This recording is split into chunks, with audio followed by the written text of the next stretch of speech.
Happy Friday. This week I have talked to you a little bit about Bruce Feiler's book, Life is in the Transitions, and some of the tools that he has given to try to help through times like these. And the third of those that I want to talk about today is to shed it, to give up old mindsets, routines, and ways of being.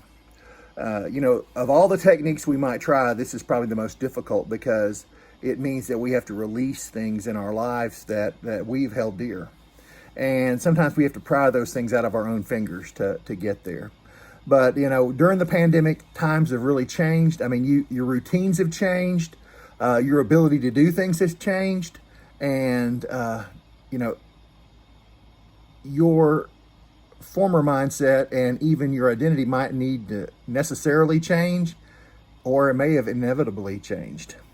So there's a feeling of losing yourself in the midst of this. And I'll tell you that I have felt that, and I want to share with you how I have felt this.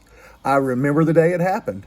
I pulled up to the nursing home, and as I got out of the vehicle, a person stepped out of the door at the nursing home and said, "Sir, are you coming to visit?" And I said, "Yes, I am." And they said, "Sorry, sir, there are no visitors." And then I thought, well, I'm here to check on a member, so this is important. So I said, I'm a pastor of one of the people in there. And they said, "That doesn't matter, no visitors." And I thought to myself, oh, what am I going to do?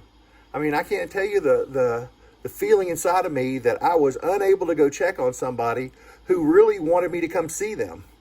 And so that happened. And so also when somebody got sick or somebody was in the ER, and I just would jump in the Jeep and run down to the hospital to check on them.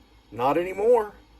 And when somebody was hurting or having problems, I could stop by and check on them. Not anymore.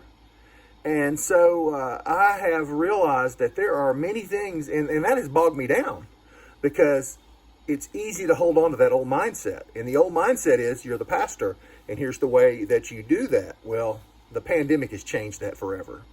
I mean, I have seen people who I would love to hug because I know they're hurting, and I can't hug them because of the pandemic. I can't do that, and that drives me crazy that I can't do that. But I know that I can't do that. And so rather than just being bogged down in that, which is the way that we can be, we have to let go of that old mindset and try to find other ways to do it.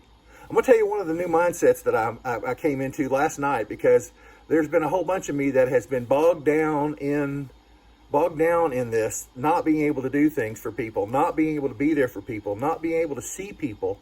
And it dawned on me, why in the world don't you do some Zoom visits? Why in the world, if they've got an iPhone, or an iPad, why don't you do a FaceTime visit? And you know what? We can do that. So if you're up for that, you let me know, because I'm working on changing mindsets. And we all need to do that, because if we'll do that, it takes us out of kind of a prison of the old mindset and frees us to transition through this in a way that we surf over the waves instead of being overwhelmed by the waves and sucked under. Have a great weekend, and we'll talk soon.